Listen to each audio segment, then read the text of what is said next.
الو نقو حالشان خوبه خواسین نقو پپه میگم صندوق کیلو پارو جنسه. آره نوردین خانزاده‌شون اینجاست سریال نرخه. اجازه بده آقا اجازه بده نشستی اینجا برای خودت داره کیلو جنس بزی خجالت هم نمیکشی برو بگو گندتون نده مموری بیاد ای بارک الله. چقدر زیبا صحبت کردی های خانزاده شما خودت با من مقایسه کردی که هیچی منو گرفتی تو این کردی که هیچی مردی سلمانه با 550 کیلو وزن آوردی که هیچی.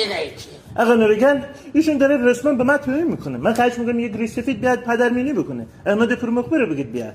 به نظر من داری میری حداقل نه تو با خودت نبر بذار چراغای این خونه روشن بمونه. اینا چیه؟ اینا چراغه. چی؟